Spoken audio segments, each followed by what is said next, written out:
Hi everyone, it's the Academy of God. My name is George and I am a manifested Son of God called in the office of Prophet and Apostle. And today I wanted to share once again concerning the topic of marriage because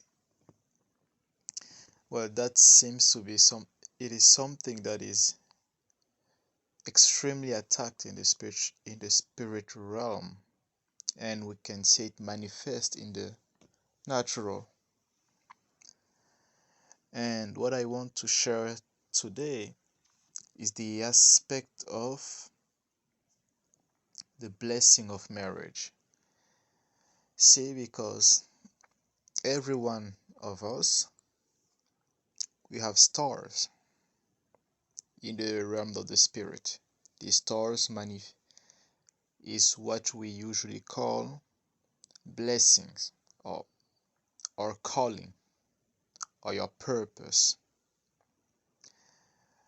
And it manifests itself in the spirit realm in the form of stars, bright shining stars. And that star can be your calling, it can be your marriage, it can be the job you will have, the things you will accomplish, achieve, the inventions you might build, you might create. And one area that the enemy is really interested in is that of marriage, your star of marriage. Why?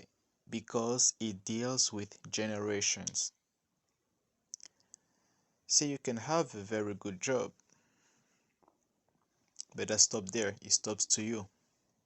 It stops to the people around you. Now, when you start to involve marriage, you start to talk about generations to come. You no longer deal in the moment. You start to deal like God, because God always, everything He does is generational. He always look at your 10th generation. And that's why the office of marriage is attacked so much. Because if the enemy can destroy marriage in a society, he has destroyed that society itself.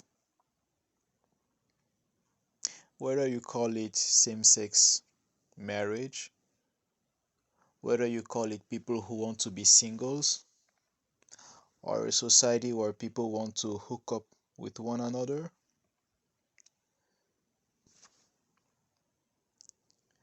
they all come against marriage itself. Even what you might call being a single parent, it still leads to the destruction of marriage, and the destruction of marriage is the destruction of that society. Why? Because even your children, it doesn't matter what you say to your children. See, what matters the most is what you display to your children.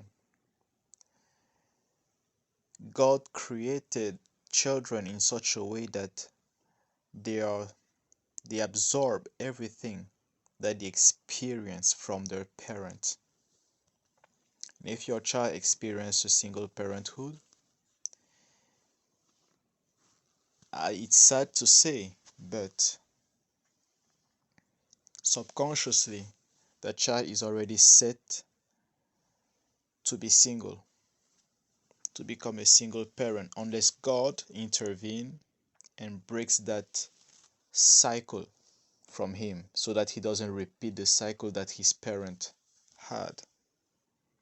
Unless God does it, that child will repeat what his parents did, whether he likes it, whether he hates it.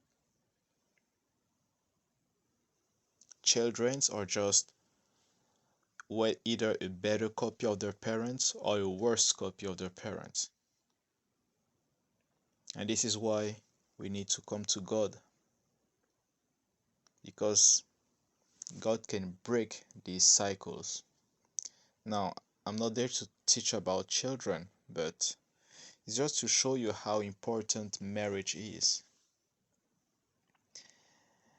And that's also why the devil wants to attack it in your life so much. Because another part of marriage is that it has to do with the opening of the fullness of your destiny. For most people, unless God Himself He tells you that He wants you to be single, the general rule is that God's will, God's perfect will for your life is to get married. If you say, well, I'm going to be single and serve God, I'm sorry, but you're not helping God doing that, because God didn't ask you for that.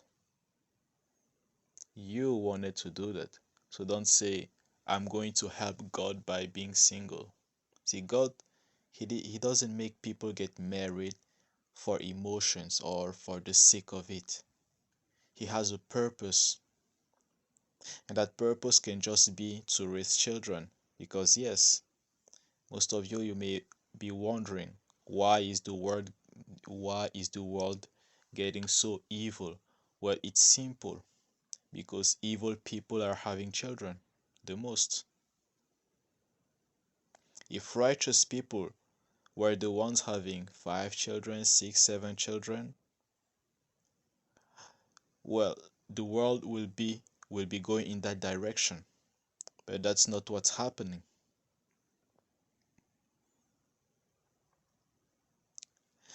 So God is the one who instaured that aspect of life, which is marriage.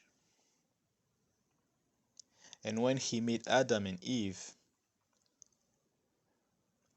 He first made Adam, and Adam was doing what? He was naming animals. But it's only after Eve came into the picture. See? It's only after God brought Adam and Eve together that He gave them their new assignment, which was to rule. He told them, subdue. He said, multiply and also subdue. And for many people, your increase is through marriage, but not marrying whoever you want. See, because kingdom's marriage, a marriage with divine purpose, it also needs a divine leading, divine direction. You can't just say, oh, I love this girl, she's a Christian, or I love this man, he is a man of God, he is a prophet, he is a this, he is a that.